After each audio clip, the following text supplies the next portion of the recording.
Easy steno YouTube channel पर आप सभी का स्वागत है। डिक्टेशन 5 सेकंड बाद स्टार्ट होगी।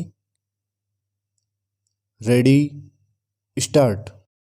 विनाशकारी विश्व युद्ध के चौथे वर्ष के शुरू होने पर हमने इस विशेष प्रांतीय कांग्रेस का आयोजन करना आवश्यक समझा है, क्योंकि देश में आने वाले भीषण संकट में अब तक कोई कमी नजर नहीं आ रही है, जो देश को बीच भंवर में खींच रही है।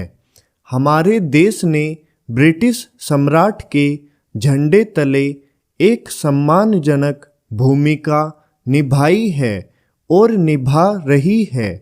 एक ऐसा हिस्सा जिसने दुनिया की आंखें हमारे महत्व और हमारे सामने आने वाली महान नियति के लिए खोल दी है।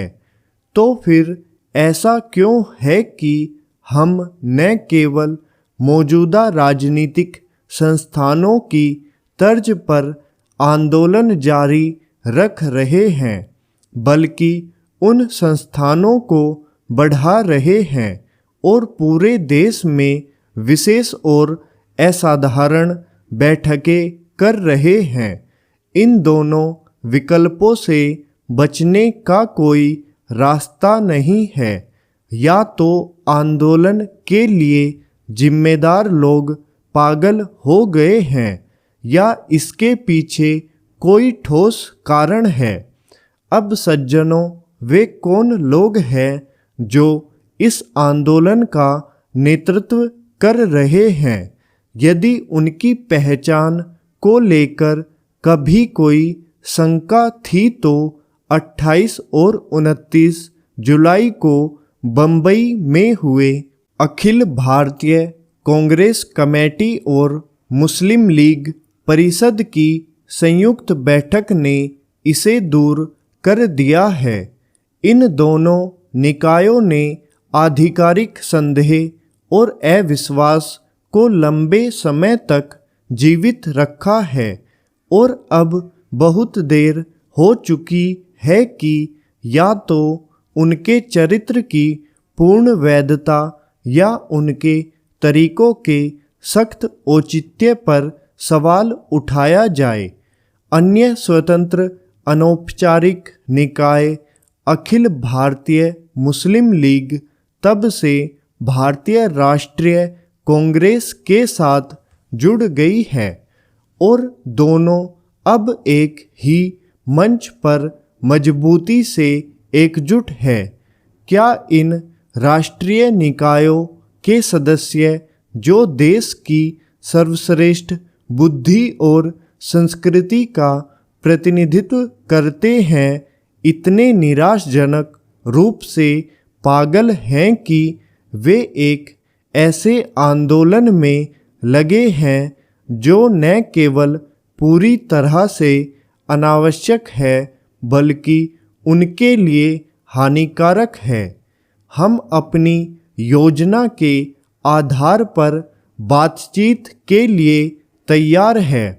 यह कहना सही नहीं है कि हम एक टुकड़ा पाने की उम्मीद में पूरी रोटी मांग रहे हैं। यह कहना भी उतना ही गलत है कि हम क्रांतिकारी हैं।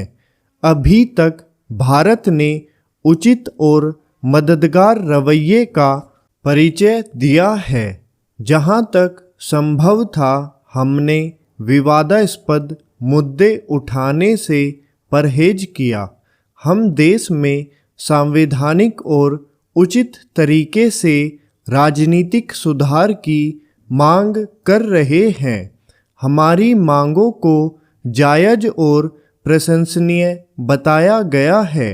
हमने ऐसा कुछ नहीं किया है जो सरकार को परेशान करे। यदि हम पूरे साम्राज्य में अपने और अपने साथियों के बीच यह प्रदर्शित नहीं कर पाए कि हम ईमानदारी से अपने लक्ष्य में विश्वास करते हैं, यदि हम उन्हें अपने अटूट विश्वास और अपने भाग्य की महानता के बारे में नहीं समझा सकते, तो हमारे आंदोलन का विरोध करने वालों ने हमारा जो तिरस्कार किया है, हम उसके हकदार होंगे। लेकिन मुझे विश्वास है कि हम अपने विश्वास और अपने लोगों के लिए सच्चे साबित होंगे, और जब तक हम अपने लक्ष्य को प्राप्त नहीं कर लेते, तब तक हम आराम नहीं करेंगे। स्टॉप।